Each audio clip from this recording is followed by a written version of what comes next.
Is a car without a steering wheel still a car? You're going to have to decide that, and soon. And it was a big week in finance with tech numbers that are sure to impact most IRAs. And 5G, what is it? And are marketers messing up something that really could be good? This is Future Forward. I'm Gene DeRose. I'm Steve Rosenbaum, and let's launch. Hey, Gene, how are you? Pretty good. Had a good weekend so far. You know, this is like a driverless podcast. Like, here, no hands. Here we go. So we've got 3 chapters in today's show. We're going to do driverless cars, what's coming up. Then we're going to look at, by the numbers, what's happening on Wall Street. And then we're going to end with a real deep dive into 5G, and hopefully we can sort that. But let's just jump right into, a bunch of people that I know that went to CES came back and they said the real headline was these cars that had no steering wheel. And our friends at IEEE Spectrum wrote a terrific piece about kind of the really nuts and bolts of what's happening in driverless cars, both in terms of the technology and the legal elements. So I thought maybe if you want to just set up the article, we'll just dive into driverless. Yeah, and I'll set up the framework behind the framework, because IEEE does a great job at a lot of the technical and the engineering levels, but they really, in this article, do a great job at letting you see what the marketplace and these so-called levels of automation are that dictate the path to automated driving. And what they talk about, or what the backdrop is this notion of 2 categories: human driver, automated driving system. 0, 1, 2 are different levels of having human drivers. It's not as important. Partial automation is kind of stuff that we already have, recognizing cars coming and stuff like that. But it's really about 3 and 4. And these are the parts that are being introduced right now, and this article does a good job. 3 is conditional automation, where it's driverless, but the driver has to be ready to take the wheel if necessary. And 4 is, high automation on the way to full automation, which I suppose is something like, when all Tesla. technology gets perfect. Yeah. So I think that that GM and Google with their Waymo are the ones that are commercially making announcements that they'll have product this year, with a wave of U.S. and international car companies behind it. So it still sounds a little unspecific, but we do have this idea of taxi kind of services showing up next year. So we're aiming toward level 4 in 2019, and 2005, which is you get into a car and there's no steering wheel, is still, like they're saying 2020, 2021 is the soonest we're going to see that. Right, and even the 3 is something that is theoretically there, but we'll have to see what it is in the market. I have to tell you, this is my Luddite driverless car guy speaking, but like the idea that there's no steering wheel, like it starts to make me like, why am I facing forward? Why doesn't it look more like a dining room table? Why, I'm having trouble believing in my lifetime that I'm going to get into a vehicle without a steering wheel. I think that we have a hard time distinguishing between, public transportation, cars, train cars on tracks in a straight line, versus, human manual driving with lanes and people passing and everything else. And how will an automated car be in the middle of the ladder there? And I think it hasn't been made completely clear, but I think partly what these more industrial commercial announcements are pushing us towards is thinking of it as much as a high occupancy vehicle, HOV, or public transportation or Uber solution, compared to this is what we're going to do with our day-to-day cars. That's at least the way I see it for now. Yeah, and by the way, keep in mind that if you live in the city, that's one kind of a transportation need. If you live in the suburbs or in the country, very different. I will tell you that someone I know that was on the floor at CES went up to the guy from Ford and said, when are we going to see, no steering wheel, level 5 cars in New York? And he said, never, or, essentially never.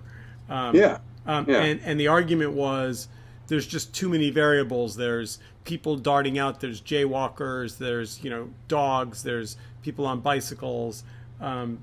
it's what makes it so interesting as an engineering conversation is that it's partly a technology question, and then it's partly, I mean, if you look what's happening in New York now with, protected bike lanes, much safer to bike in New York this year than it was 5 years ago, because we've changed the way we ask automobiles and bikes to interact. It's sort of at a technical level, systems design. It's an ecosystem question. How do all the pieces coexist together, and what will the use cases be? And I know that's an overly kind of startup-y word or MBA word, but I feel like that's the part that is not completely clear. Little short rides, big standard commutes, things over the transom, shared rides with other people.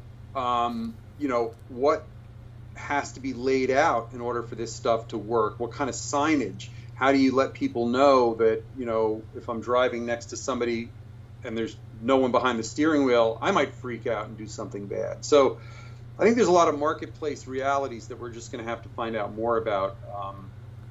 And money, how much will it cost? What will be the point? So in the article, Gil Pratt runs the Toyota Research Institute, and he says that he doesn't think level 4 will make economic sense until cars can handle a very broad range of driving environments more safely than the best human drivers can. And there's a quote, he says, "Are we really there as a society, and has government set up the rules?" I think the answer is no, according to Pratt. He says sensitivity to crashes is very high.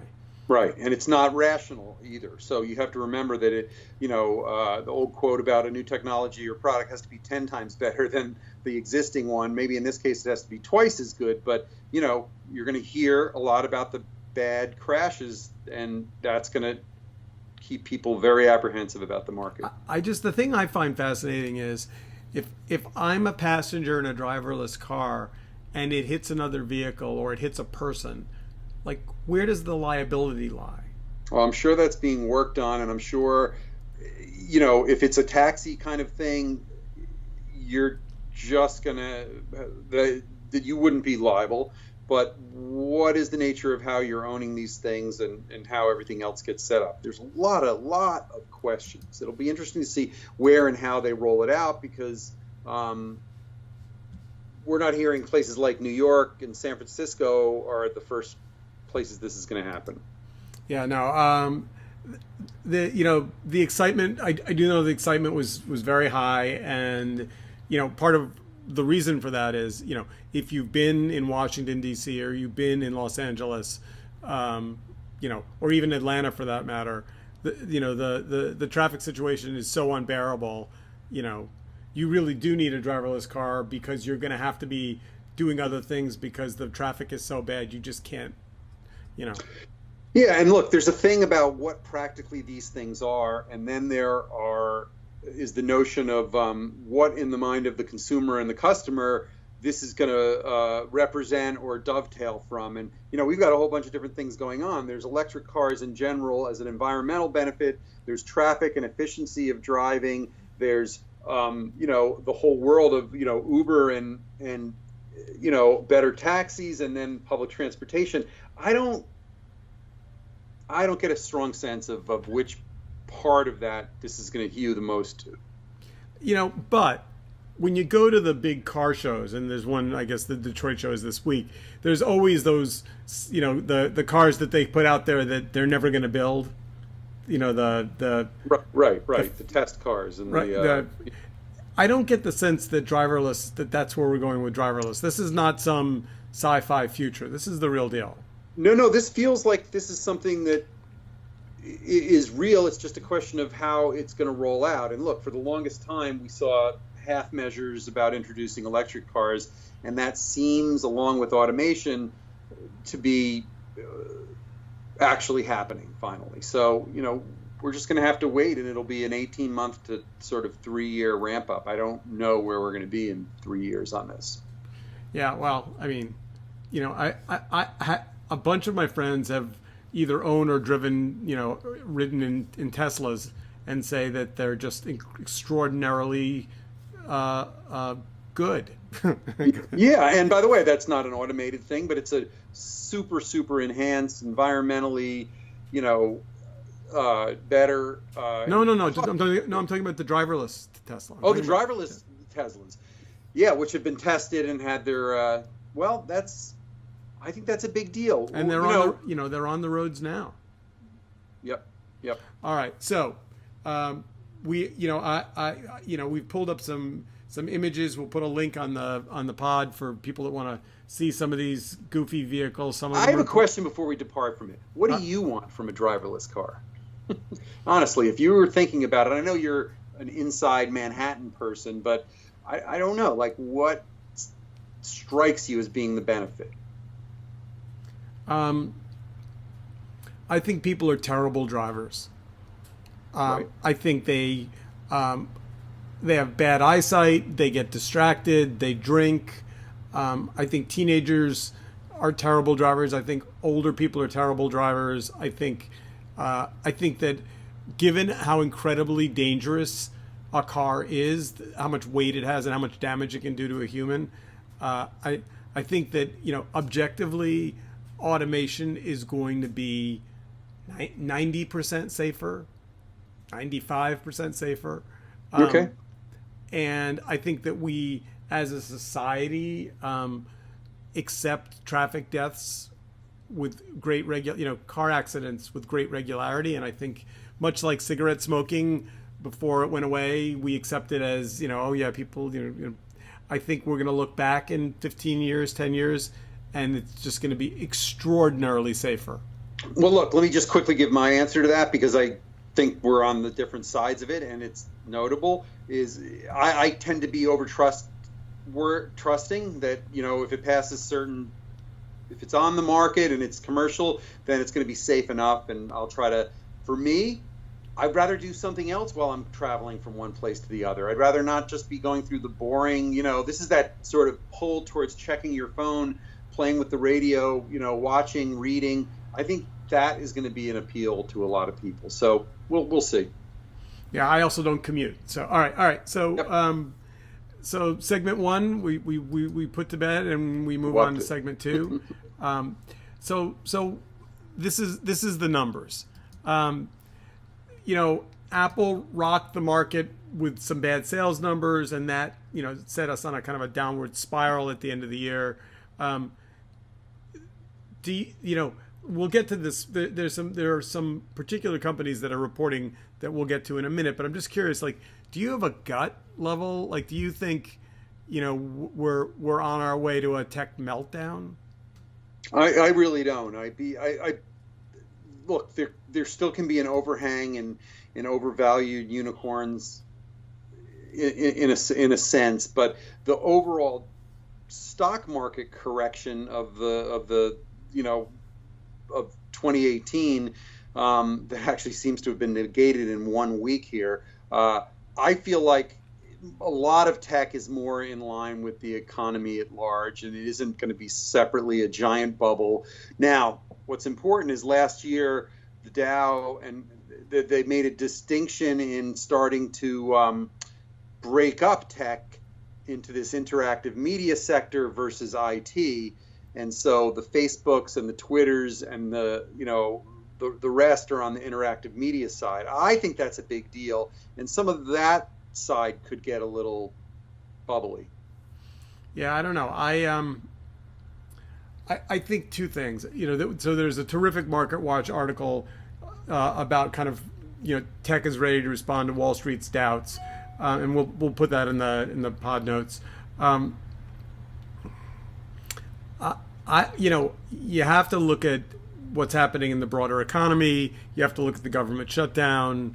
That's rippling through all kinds of, one of the things people, I think, forget about the shutdown is, even though government employees are theoretically going to get paid back their salary, everyone who surrounds them, the restaurant on the corner, the cleaning people in the buildings, all the contractors, all the people, none of those people are getting their money back.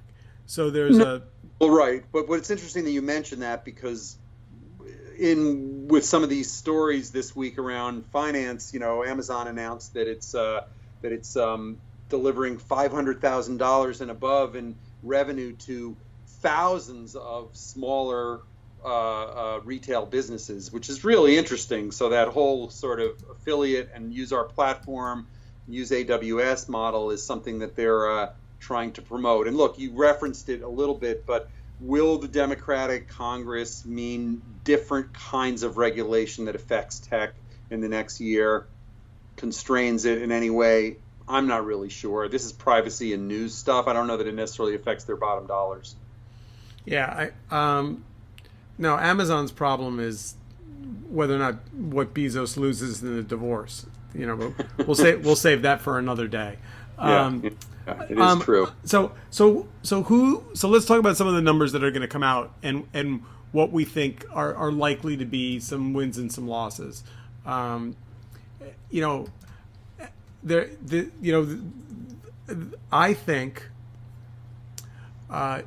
I think you're going to see tech down. I mean, I can just tell you as an example, I went to the Apple store. I have an iPhone 10. I can't remember the brand of the name of this latest version of the iPhone, the XS Max, I guess. Right. I held it in my hand. It was a little sexier. It was a little thinner. I got it. I got the new one. The Lime one. Yep. Yeah. But I was due. You and I have talked about this before. I missed the last two generations, and it was just something that, made sense for me right now. It was nothing more than that. And I do think that's going to be an issue. We're going to get to 5G in a second, but the next year and a half of smartphones are going to be I think that investors are skittish about stocks and companies that are related to that world because of the uncertainty of, who's in best position in a situation that might actually require consumers to buy new phones if they want to take advantage of things. So I think we're starting to enter a stage like that, but it's a lot different than 2025 or even 10 years ago in terms of the maturity of this kind of digital tech. Yeah, I also I think you got to look at other things. The Saudis have put a lot of money into the tech sector. A lot of the big companies, have MBS money in their pocket. Unclear that road to tech funding remains open at the moment. There's certainly some uncomfort there. And Chinese, and what? It's funny that you say that because I do feel like the biggest tech performers of the last 10 years that have ridden on the internet market, there's an argument that a lot of them are plateauing in terms of the kind of growth that they can deliver without international, right? So, can will Apple ever have the market share in iOS that it had a year or two ago? Will Amazon dominate shopping as much ever again? Can Google dominate search as much? Is Facebook capable of still growing? And I think those are big issues, and they're going to have a lag and an effect on the rest of the tech sector if they fail to perform well. So I think buckle your seatbelt. I think I think it's going to be a rough ride. That's. Yeah, I would just say I think it's going to be bumpy for the next 2 years,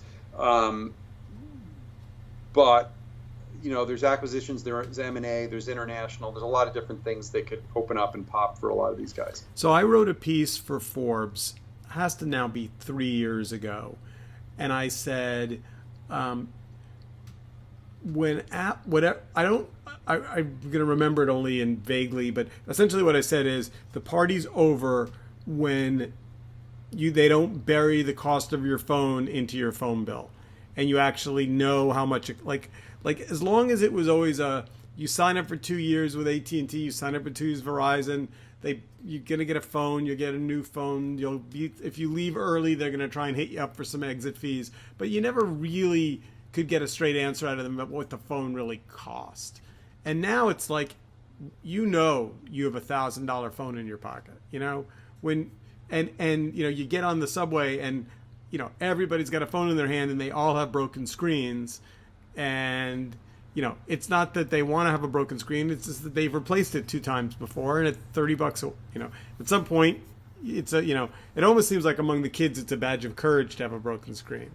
Well, it's funny that you say that. I mean, I think of systematically what you're saying reminds me of is that we're also in a big transition between a year or two ago and the next 5 years in everyone having completely different myriad ways they access their digital, their media, their communications, right? Whether it's, unplugging from your cable systems or under what auspices you own your phone or your device, there isn't one model anymore. And it means a lot of disruption across these categories that have been around forever, right? I mean, Netflix announced extraordinary numbers in terms of how dominant, they are on use, and it doesn't all come through our Verizon or AT&T bills. It's a lot of people that are just unplugged. All right, so which brings us to 5G, which is excellent. So should we start with a setup? Do you want to try and pick something that here.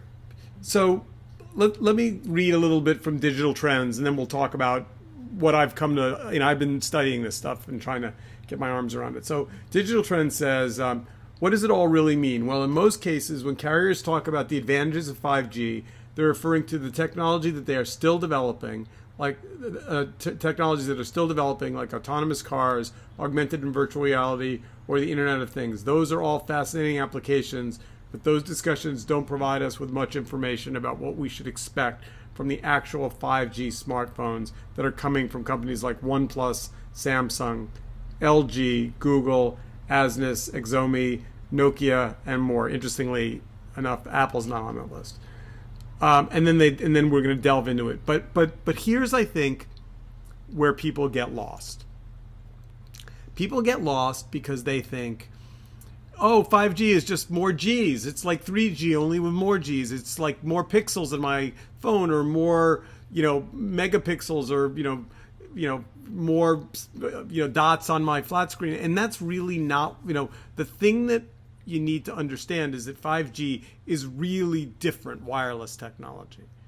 And, right. And for the first time means we could be in a full, it could effectively replace Wi-Fi.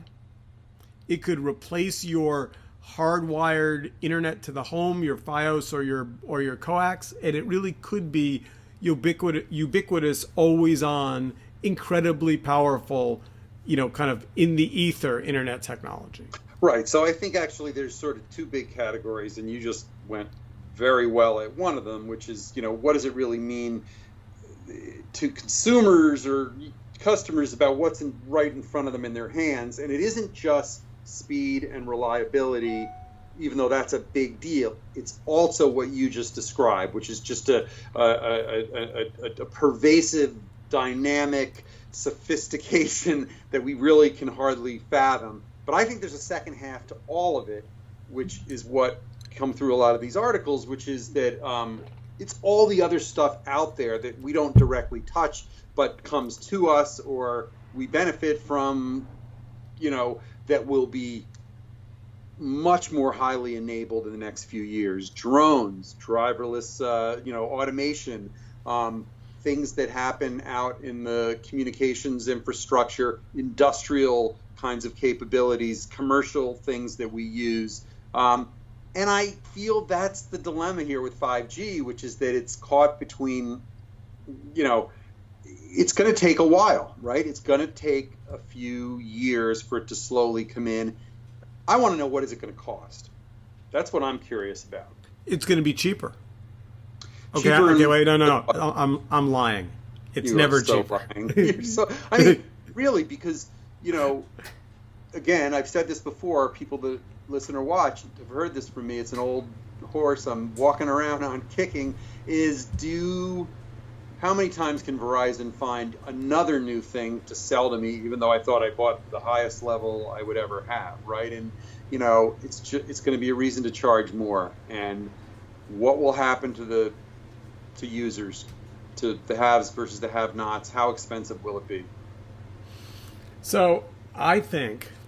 So then we're going to get to the 5G controversy in a minute because, but let's start with this. There was this terrific data from howtogeek.com, and they essentially said how long is it going to take for 5G and what U.S. cities will get 5G in 2019.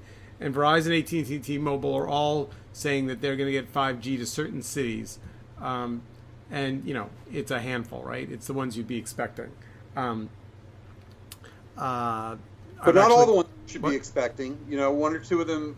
New York is only on one of the lists in terms of it's like T-Mobile early, and then I keep looking for Verizon and AT&T next year. We'll see, but so we've got a few minutes left. Should we get to the controversy because it's a good one? Yeah. Lay it out and let's sort of. So, AT&T kind of screwed the pooch. They started releasing a product called 5GE, which they said was not what was. They essentially muddied the waters, and because no one owns the 5G tech spec, they said we're gonna claim we're first because we're 5GE, which it's a bridge. It actually is officially a bridge thing, but it's it's borderline fraud to be. And everybody kind of came down on them hard, right? Which I think, and now everyone's, but they're rolling it back, and AT&T is clarifying it, but TechSpot essentially says it's a marketing scam. Yeah, which it does feel like it. It's pretty harsh. Although again, I think it's reprehensible, and yet. It's the kind of thing that gets done by a lot of people all over the place. So I don't know. Is it about fine print? Is it about just getting rid of it? I'm really not sure. But if there's no 5G offered, what are you leveraging? So it is pretty outrageous. Yeah. So the long and short of it is, and I actually think you put a really good button on it earlier. We're going to see every device. I mean, when you think now about how any IoT device works, you put it in your home, you connect it to a hub, you connect the hub to a router, you connect the router to your internet.